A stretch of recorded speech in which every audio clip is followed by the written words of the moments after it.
I'd like to go ahead and introduce the moderator for the next panel. Dr. Monique Clinton-Sherrod works for the Deputy Chief of Naval Operations as their highly qualified expert and Director of Prevention and Behavioral Assessments. If you could help me welcome Dr. Clinton-Sherrod.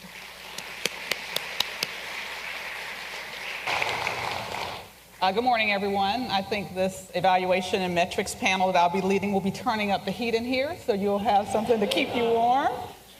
We have a great panel of impressive women who have been doing data metrics and evaluation for decades, individually and collectively for decades. I think with the panels that have happened previously, we've seen the importance of metrics and data from the congressional panelists to our youth leaders to the breakouts, how important that can be. It's not the panacea for all that is prevention, but it is a very important component. So I'm excited to welcome our panelists. First, we have Dr. Elise Lopez. Dr. Lopez is the Assistant Director of the Consortium for Gender-Based Violence at the Mel and Enid Zuckerman College of Public Health at the University of Arizona. Next, we have Dr. Sharon Potter. Dr. Potter is a professor in the Department of Sociology at the University of New Hampshire. She is also co-director of the Prevention Innovations Research and Practice for Ending Violence Against Women on campus. Next, we have Dr. Christine Gittich. Dr. Gittich is a professor of psychology and the director of the Laboratory for the Study and Prevention of Sexual Assault at Ohio University. Last but not least, we have Dr. Ashleigh Clark, who is the director of Health and Resilience Research at the Office of People Analytics in the Department of Defense. Welcome, our panel. As with our previous panels, we will have a couple of questions that help guide our discussion that we'll ask each of our panelists to chime in on. That'll be followed by a poll question that you'll have the opportunity to chime in on, and then we'll have a Q&A from the audience. So let's start with our first question.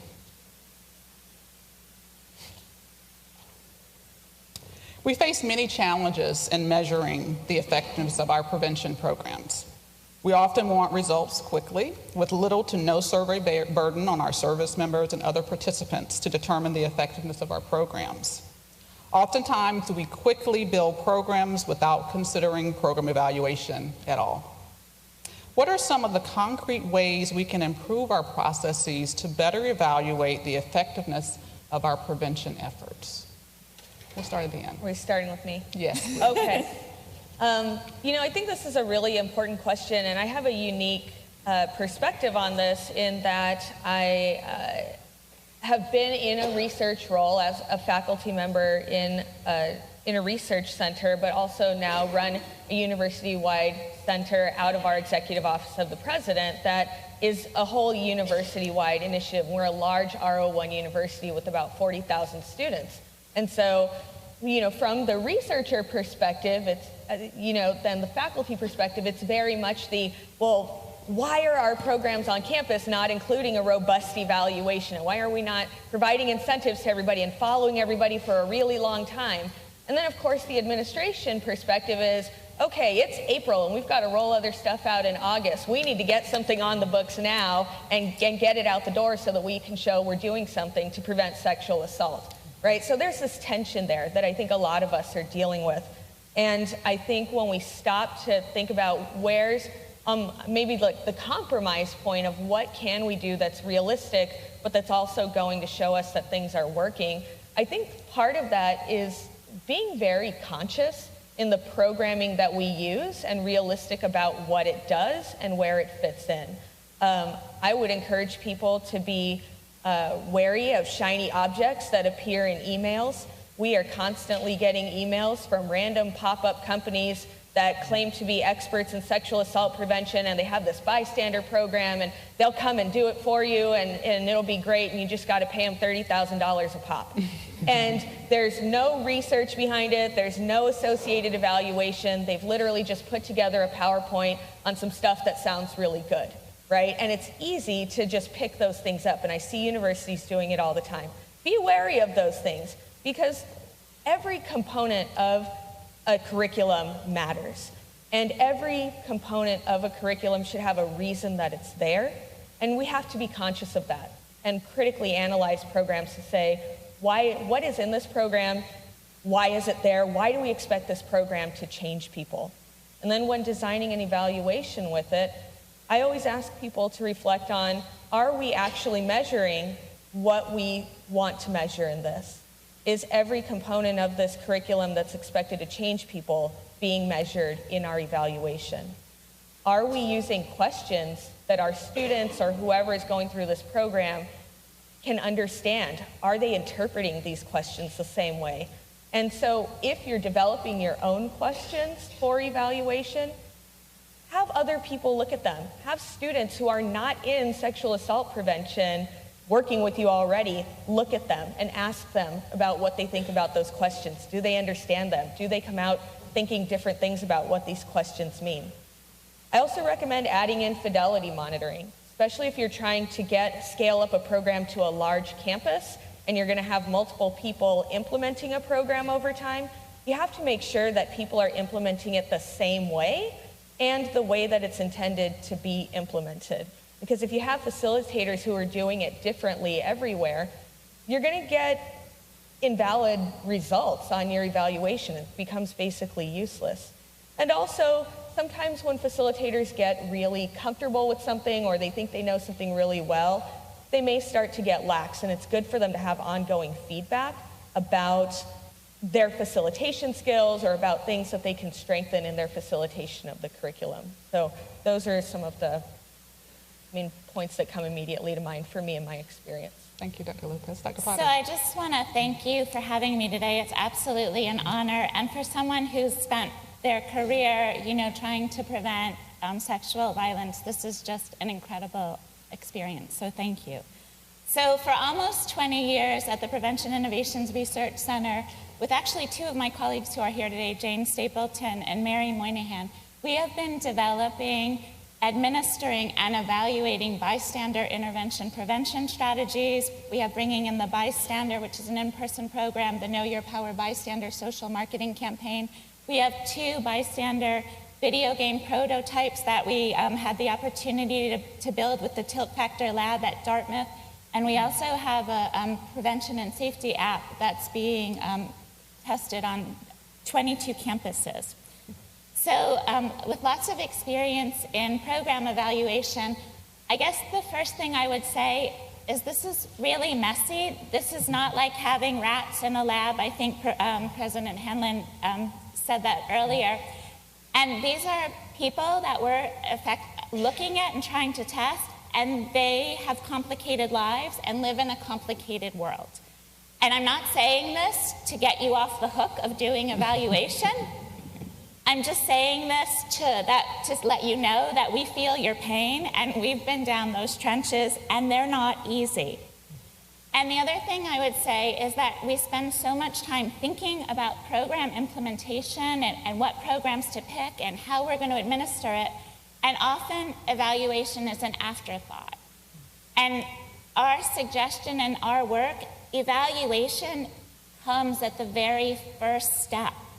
And evaluation needs to be included in every single step of the program.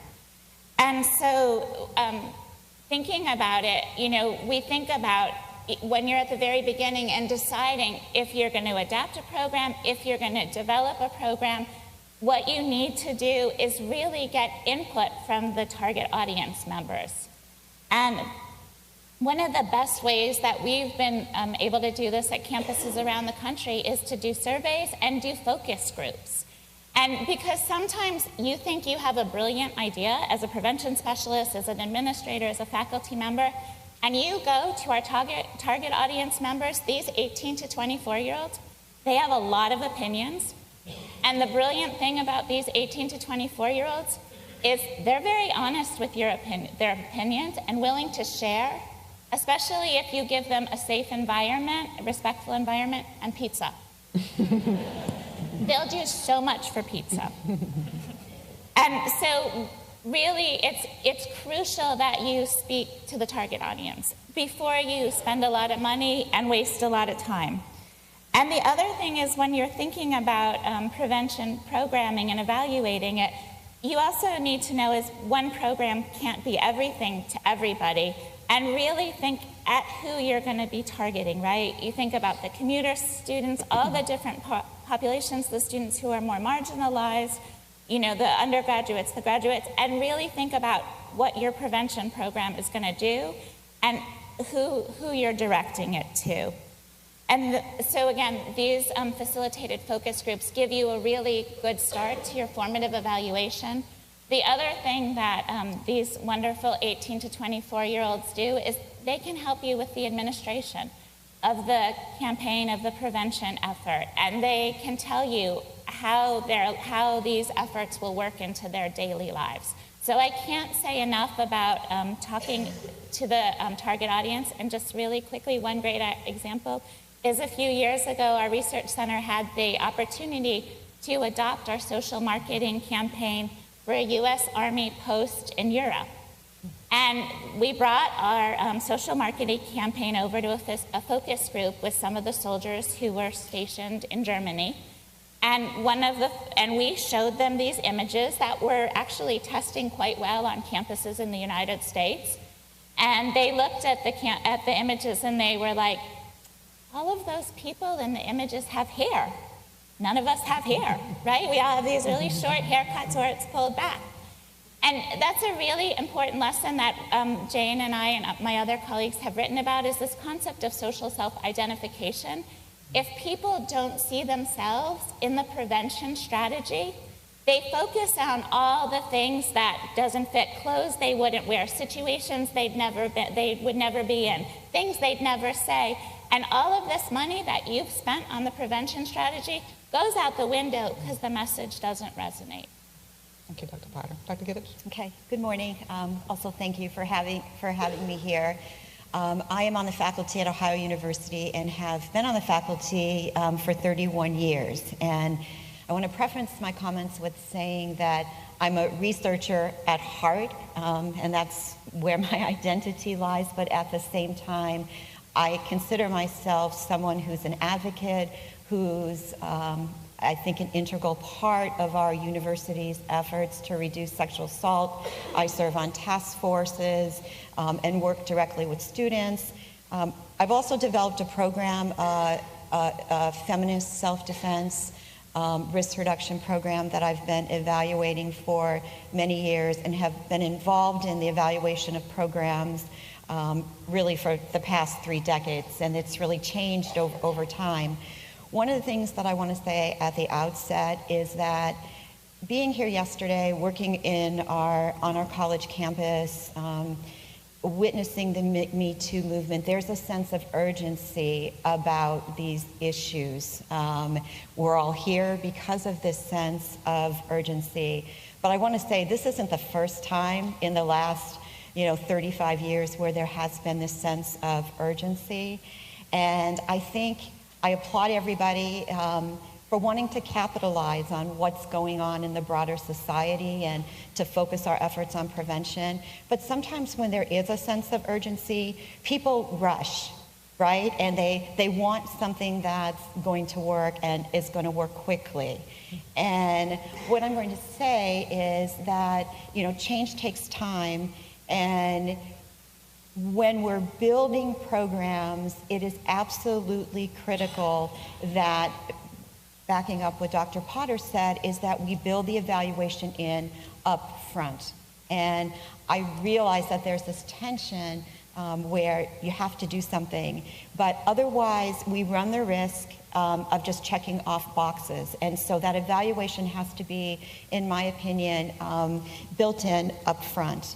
Now, how do you, just a couple of comments about how do you structure the evaluation? What are some things to think about? And this is the researcher in me talking. You start obviously with this logic model. What's the content of your program or programs? What risk factors and protective factors are your program trying to change?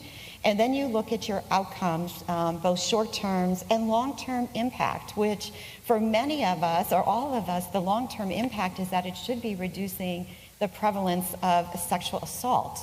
Now, what does this look like? Well, it looks very differently depending on where you are in the process. So if you're rolling out a new program, it hasn't been tested or it hasn't been tested with your audience, I agree with Dr. Potter. You do your focus groups. You look at your fidelity checks. You also want to look at how diverse people and people from different walks of life are responding to our programs in this initial stage. Now, I realize that both on college campuses and in your communities, you do have some promising programs out there. And when you have evidence of progress, as I know you do, it's time to change to assessing these programs over the long term or longer term. And it's not enough to do pre and post test evaluations and say, well, we've changed attitudes or we've changed intent to intervene. What we really want to be looking at in our longitudinal analyses is the long-term effects on specific kinds of behavior, including sexual assault. The other thing that I want to say is that, and when you move, one back up just a little bit, when you move to these bigger longitudinal studies, they're more expensive, they're more time-consuming. But then you can also look at some moderators of program effects as well. As people have talked about before, these programs may not be effective for everyone who's participating in them. And then the last thing I want to say is that it's hard to find the perfect outcome measures. And I don't think, but I think you should look for a good outcome measure or measures or metrics. The RAND Corporation just recently got security clearance. I was a part of this project where they put together a document on outcome assessments that could be used by the military. And they consulted with a bunch of people, and it's a good starting place. You may not find the perfect instrument in there or the perfect measure. It has to be tweaked. It has to be tweaked for your audience. Academic types will spend their whole careers designing one or two measures, and so you can't wait for that perfect measure, right? You take what's best available, you use it, you look at it, and then that informs how you proceed. And just one final comment. I know I said it was the last comment, but I think if you're tempted to not build your evaluation up front because of time limits, or often it's because of resources, remind yourself that sexual assault is a major public health problem. Think about other major public health problems: diabetes, heart disease. Would it be advisable to design an intervention strategy and implement it among people who are at risk for diabetes, and then end with, well, I know it's making a difference, I can feel it, right? Or I sense it. And so I think we have to treat sexual assault and its evaluation like we treat the other major public health problems that we deal with. Thank you, Dr. Giddens. Dr. Clark.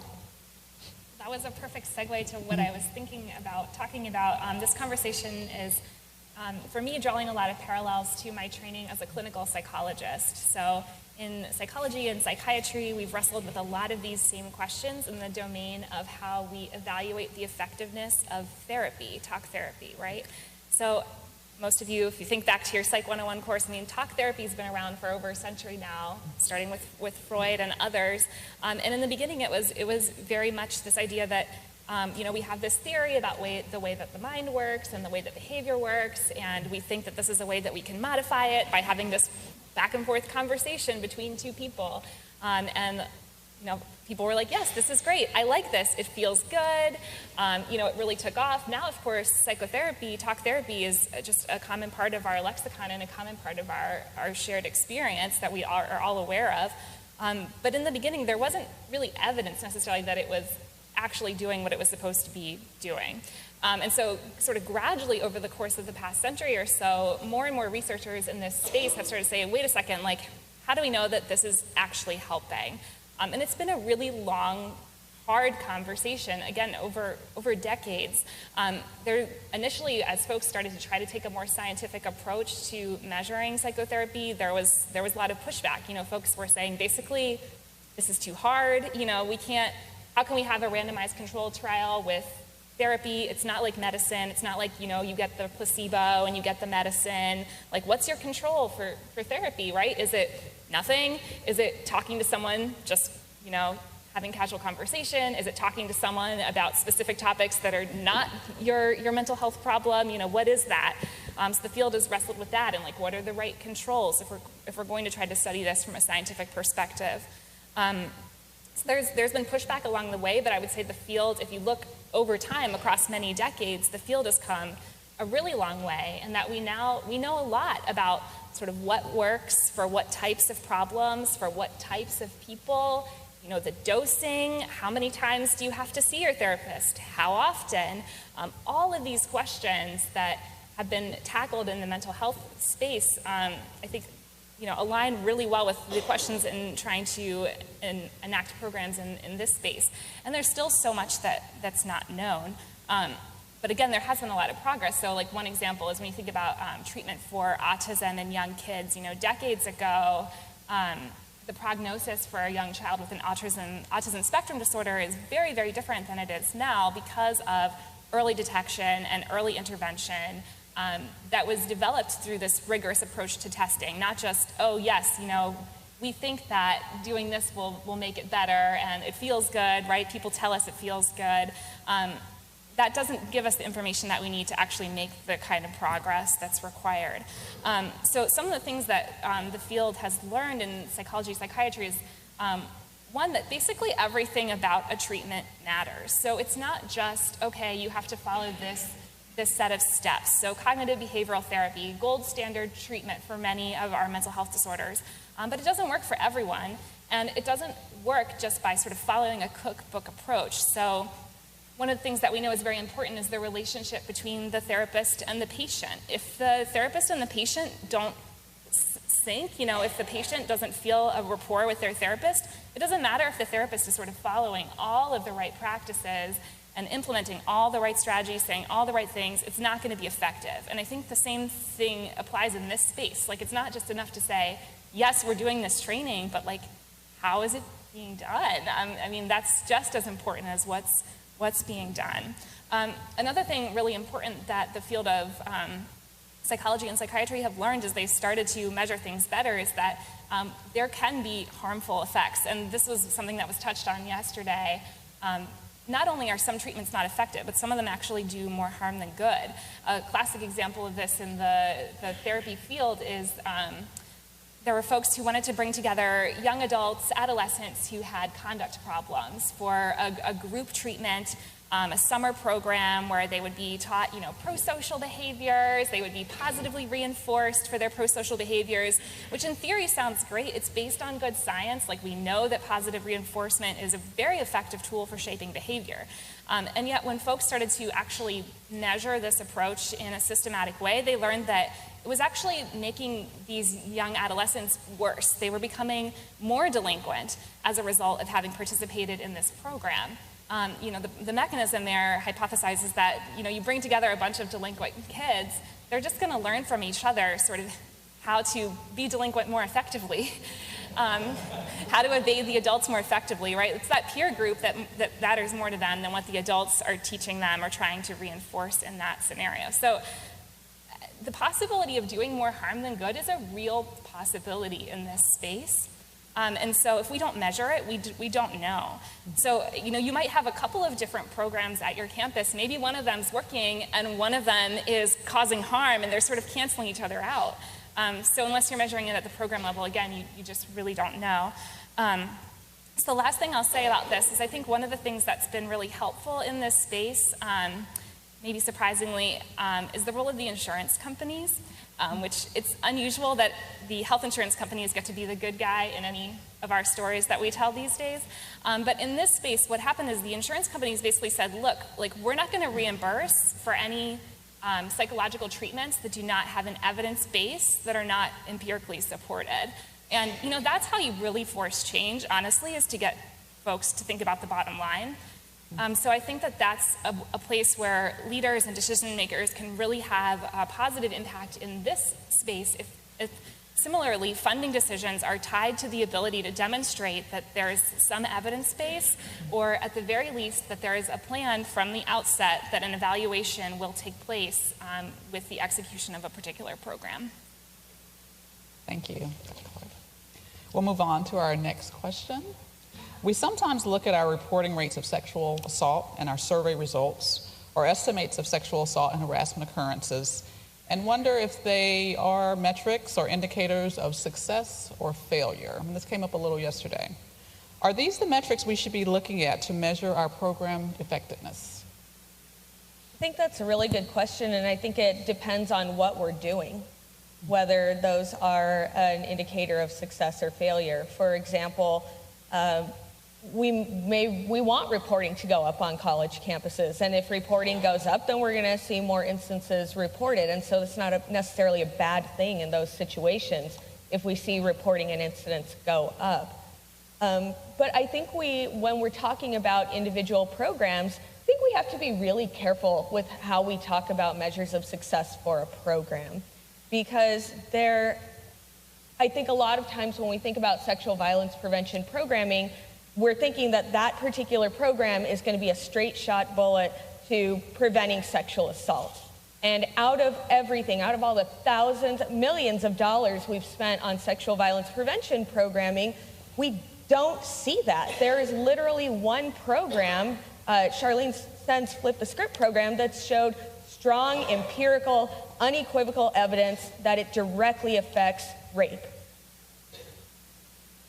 There are some other programs that we're starting to see some promising evidence of preventing perpetration behavior. For example, Real Consent looks at perpetration behavior over time and sees reductions in that. But when we look across at our bystander programs, we see some really great results in some programs. We are changing behavioral intent to intervene. Some programs, we're starting to see evidence now that they are changing bystander behavior, but we can't use changes in bystander behavior as a proxy for actually reducing rape. And I hear it all the time. Bystander is the way we prevent rape. We don't have any evidence to say that bystander intervention prevents rape. And I'm saying this as a bystander researcher. I just got $3 million from NIH to continue a randomized controlled trial of a bystander program.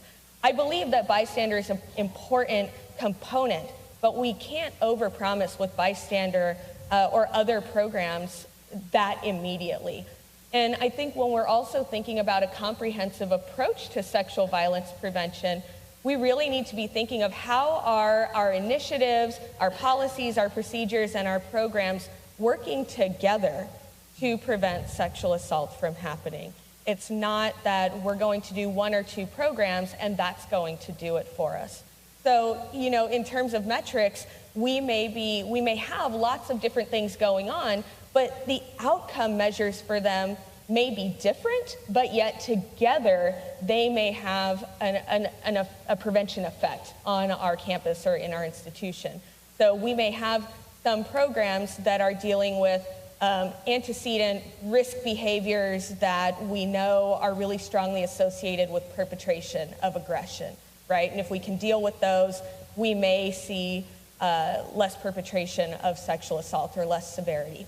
We may have other programs that are aimed at increasing protective factors that protect against victimization or perpetration.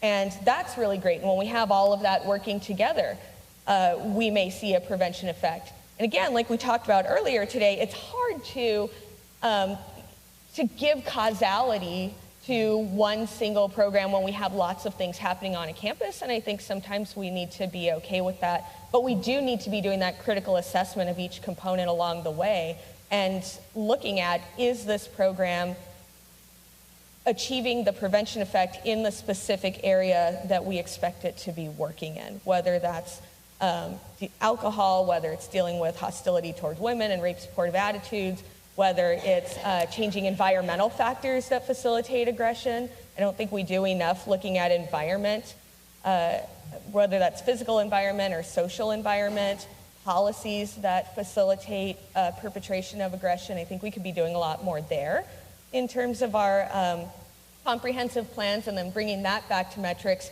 How are we seeing changes in the environment?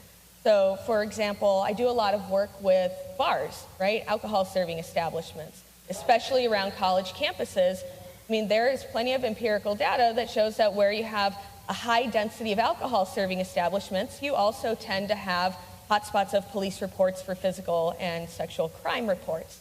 And so if we're working in alcohol serving establishments, we might ask ourselves, okay, what are the environmental and policy level influences here that facilitate perpetration of sexual aggression in a bar, especially around our bases and around our college campuses?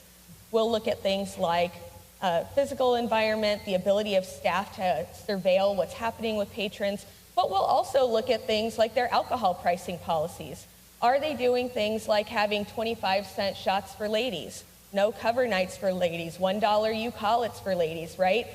Alcohol pricing specials that make it very, very easy to get women extremely drunk, right, in this high-risk, very sexualized environment, and make it more likely that they may get taken advantage of by a perpetrator, right? So our outcome measures there, in that very small box, we're going to be looking at things like, when we're working with bars, are they changing those specific things that facilitate perpetration of sexual aggression?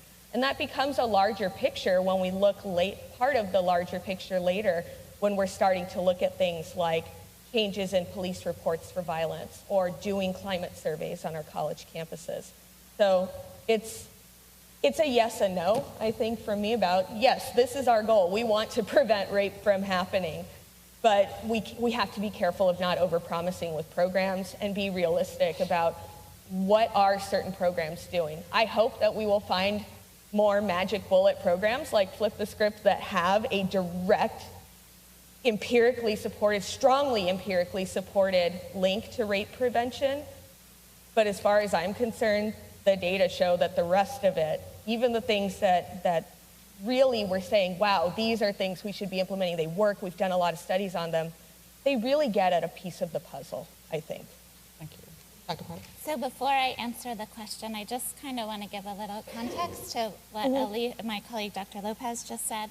As somebody who's been doing research on bystander intervention for almost 20 years, I think what's really important when we think about bystander intervention strategies is they're not a panacea, and there are no panaceas to this problem. But what I think is really important about bystander intervention is it's about larger cultural change. It's about really moving away. If some of you went to college, like when I went to college, you probably got a whistle and were told to use it in case you got raped, and your male peers got into a room and they were told not to go rape. And so, right, that's a really old way of doing prevention. And what bystander intervention does is it really moves away from the dichotomy of a perpetrator and a victim, and it says, look, this is a community problem. And we know that sexual assault is a community problem. My colleagues and I just finished a research study where we interviewed and surveyed women who were 24 to 65 who had been raped when they were in college. 30% of them never finished college, and 40% of them took large absences, transferred from different institutions, and have never really found their footing. So this is a huge public health problem. And with all public health problems, we need much larger cultural problem. And an institution can't expect one program to end rape. And I wrote a few years ago, I had an article published in the American Journal of Public Health where I asked college administrators to look at the lessons that we've learned from the anti-drunk driving movement. If some of us are a certain age, We remember that until the late 70s, early 80s, people left our parties drunk. And they went out and drove, and they caused horrible fatalities or maimed people. But this anti-drunk driving movement, it really made it okay to be that guy or that person and take away someone's keys and prevent a horrible crash or a horrible thing from happening. And that's much larger cultural change. My children, when they were younger, knew that people shouldn't drink and drive, right? Way before they'll ever be drinking. And that's the larger cultural change that I think bystander intervention will give us. And there is incredible data from like the 80s till the mid-2000s. There was a decrease, so only 30% of traffic fatalities are now attributed to alcohol. That's far too many, but it's a whole lot better than we had before the anti-drunk driving movement. So just to answer your question really quickly, so over 20 years ago, the Texas Association Against Sexual Support ran an ad campaign where they had faces of victims on posters, and they used a font where the accounts of these women were on the poster. So the crimes committed against the women were detailed in a narrative, and these posters were all over Texas. And even though nobody formally evaluated this campaign, or I don't know of a formal evaluation, what the Rape Crisis Center directors and workers said was during this campaign period, and in the months after the campaign period, calls and people needing help came the increase, right? So the rape crisis workers were much busier than usual. And what we know anecdotally is when we implement prevention strategies and we, have people begin to recognize the problem, people see a situation that might have had that they've been holding in, and a sense of prevention strategy, when done well, is a permission for a victim to seek help. And that's really important. So it's not always, so the prevention strategies don't cause increased reporting or they don't cause more victimization, but they do give people the permission to seek help. And that's really important. We want victims to be able to come forward and at least seek help and report formally if it makes sense in their life. So I think that's a really important component. And the other thing is that when college administrators and Service Academy administrators think about prevention, we need to think about that we are so lucky to have these students for 4 to 5 years as they grow intellectually and cognitively. And how do we do prevention so that it's stackable, it reinforces message, it reiterates messages, and we are able to then put them into the workplace with a whole lot of skills. And I think that is a lot of work, it's expensive, it's thoughtful, and that is how we're gonna begin to change culture. And the last thing I'd add to that is there are a lot of components in when we evaluate sexual violence prevention.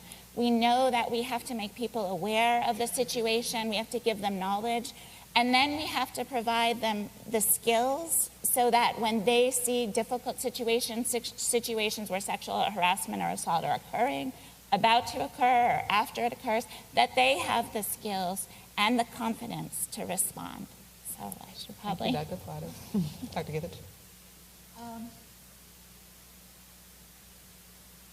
One of the things that I've seen throughout my time as a research faculty is, sorry, can you hear me? Okay.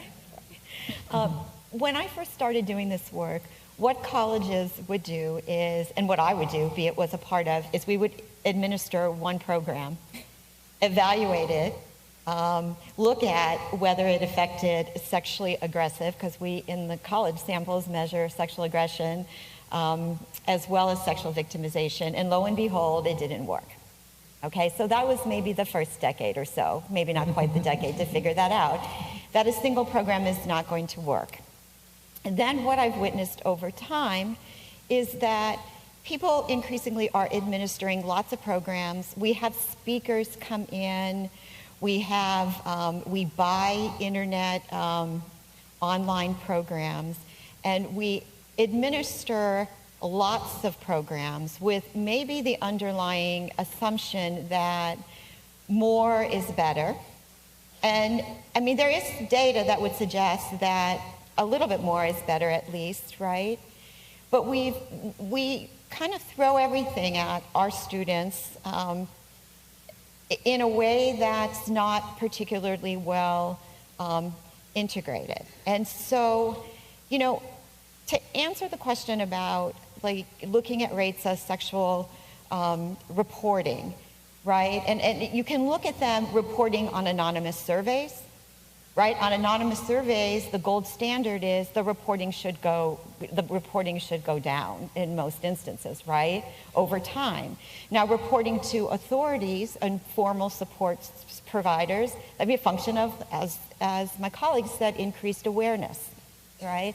And so at least over the short term, when you're doing programming, you would expect some formal increase to formal support providers. But what we've been talking about in the field for now, as long as I've been involved in it, is like it takes time for these longer term effects on sexual victimization. And I agree with it, that it does take time. And it takes more than, if we're likely to see those kinds of effects, it's not going to result from a single program. It's also, I don't think, going to result from throwing programs, sorry about that word, but administering programs at students or military personnel in a way that's not really particularly well thought out. And so, you know, I was happy when I heard, and I was actually familiar with, a little bit familiar with the Dartmouth program, and I think what they're trying to do there is what some of us have been talking about in the research literature recently, is that we have to begin to think better about how to put together prevention strategies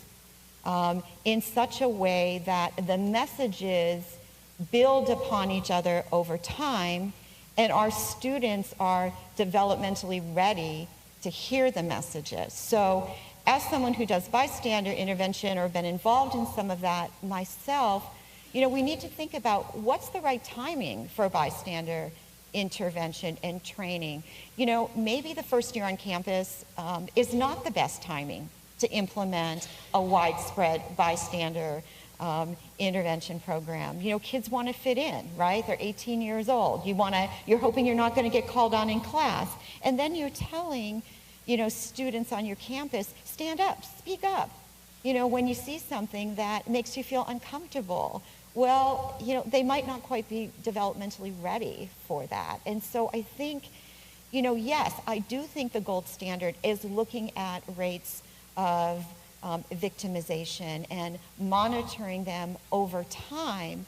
But I think we're more likely to get those outcomes when we have a package that's put together in a way that addresses the developmental needs of our target audience, in a way that takes into consideration the diversity of our target audiences as well.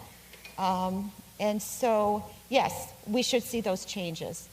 Do we need to do a better job in order to see those changes? Yes, I think we do. You know, one of the things, just quickly, I'll say that Dr. Hanlon brought up about the difficulties with finding control groups or comparison groups. You know, I get it and I understand it. And so we tend to look at change over time, or we look at change after we've implemented some package. But, you know, and I guess you know better in terms of the feasibility. I know there are programs that are, and some data out there and studies that, you know, will randomly select or semi-randomly select different institutions to implement program packages to. And so you can have, you know, it's not a great design either, but you can potentially have some comparisons, right?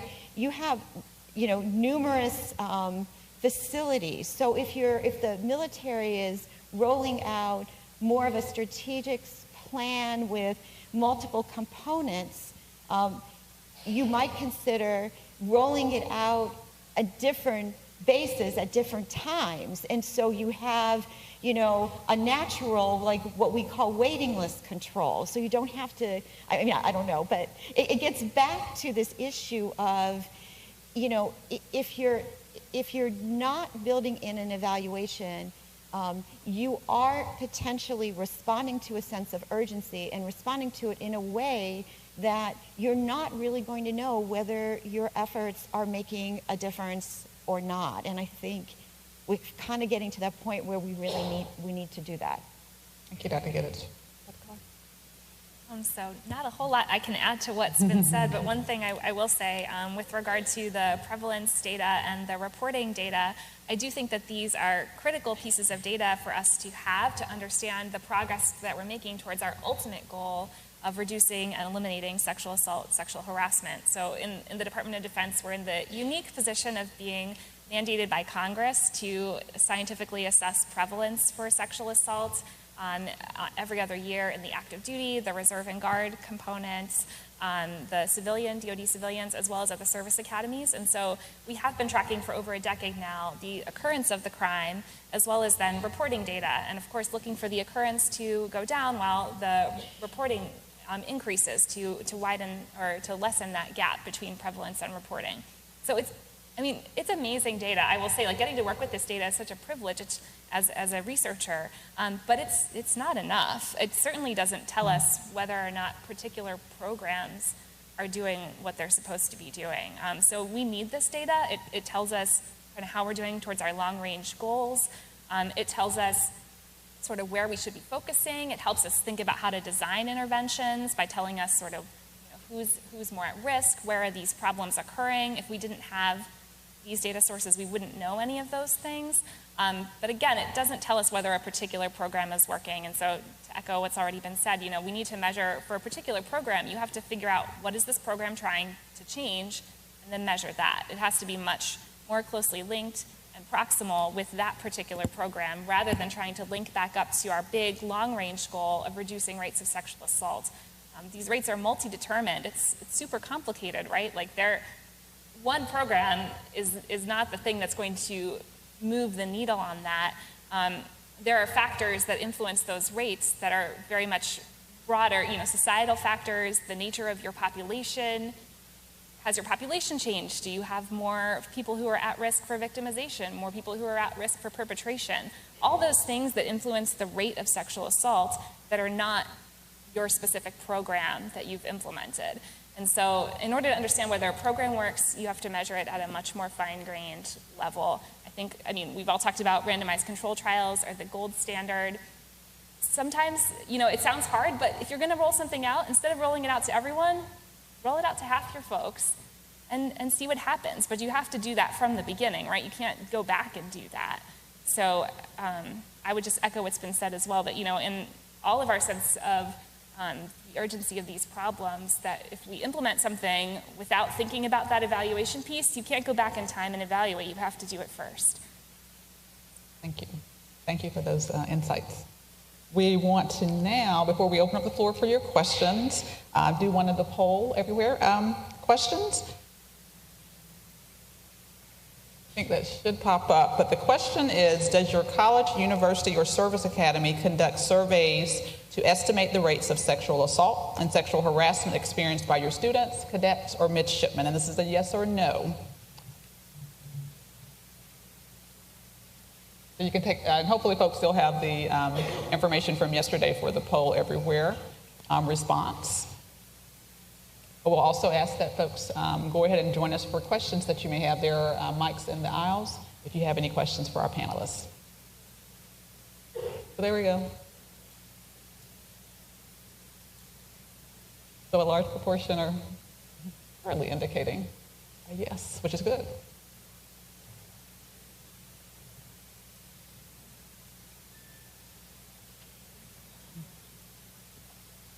We'll open up the floor now for questions that you may have. Hi, good morning. My name is Ange Conception from Wagner College. A thought that I had, Dr. Potter, when you were speaking about how, you were looking at the lessons learned from the prevention of of drunk driving and trying to get that over to public health model for sexual assault prevention. Would you or any of the panelists know, like off the top of your head, in addition to looking at sexual assault as a public health issue, has there been any sort of like consideration or research, and I hope this doesn't sound insensitive, on the economic impact of these women that are not finishing their degrees and that are leaving, or they're not being able to really take on the types of careers that they want to because of this? I think that like part of me thinks that like, oh, if we start talking about like what the economic I guess consequences are, perhaps people are going to listen. Not to say that the public health model isn't, critical and vital to move others, but I feel like I'm not sure if there's anything that's been considered in that sense. Thank you so much for your question. And actually, this has been a passion of mine. A few years ago, after we were named in the President Obama's White House Task Force report, an alumni called, and she had been raped on our campus, and it had been handled really poorly for a lot of reasons. I think UNH does really good things, but there's always, Jane, I think was saying this the other day, there's always institutions who do really good things, and it's one, bad thing that just gets out of control. And so, to make a long story short, she had been a neurobiology major, and now she is a professional. She's a teacher who works with disabled children and their families. And I asked her about this decision to change her major. And she basically said she does an amazing job because she knows what it's like to be voiceless. And she felt like these families with severely disabled children, it's often hard to have a voice in this system.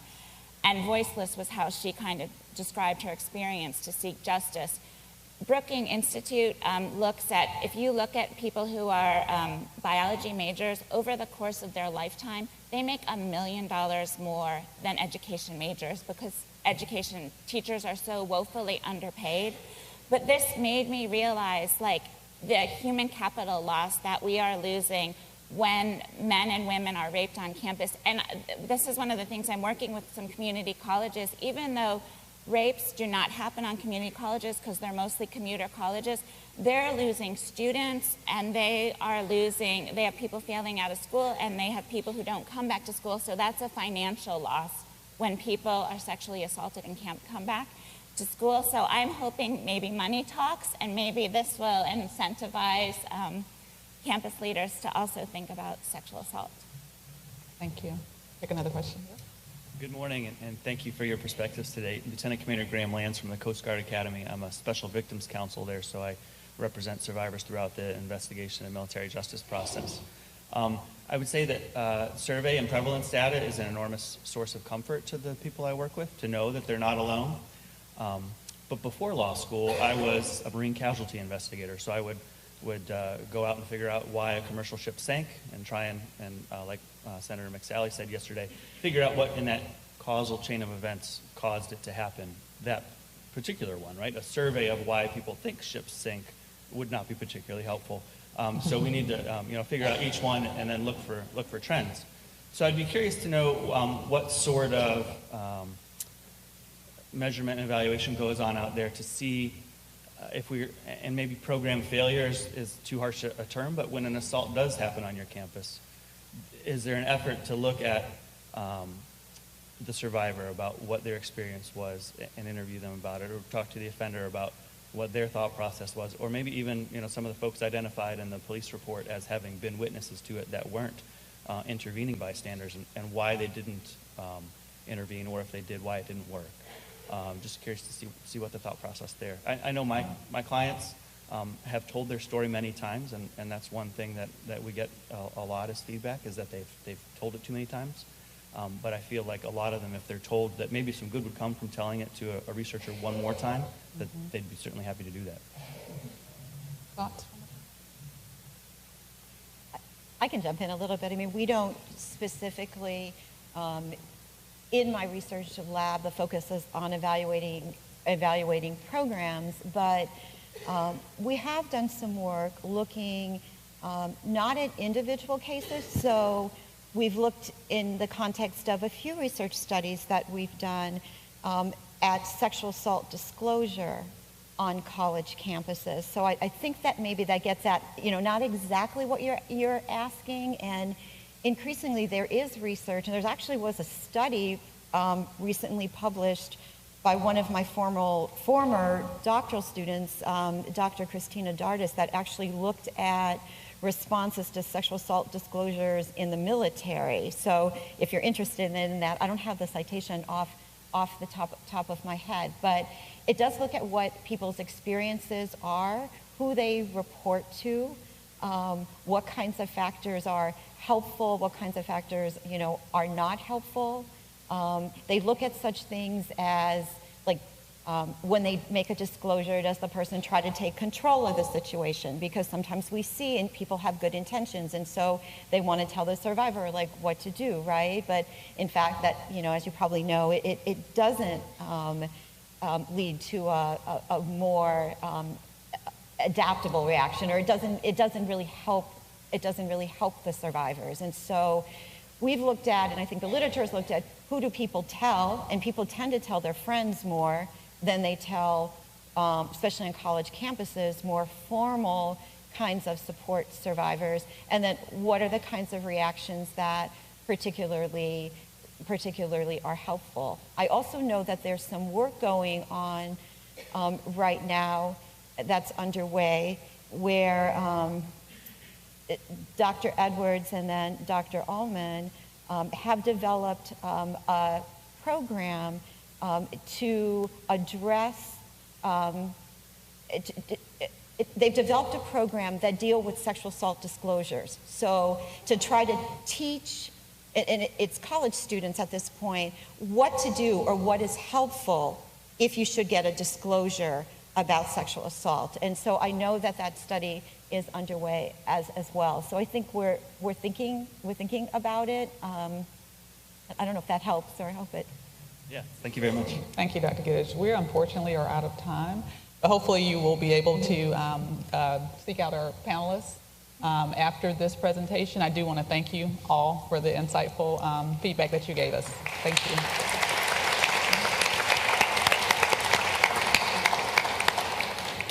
The current time is about 11 o'clock. We will now proceed to breakout sessions that will start at 11:15. You have an amazing selection to choose from. Lunch will again be hosted at Dahlgren Hall, and we'll meet you back here promptly to start at 1:45. Thank you.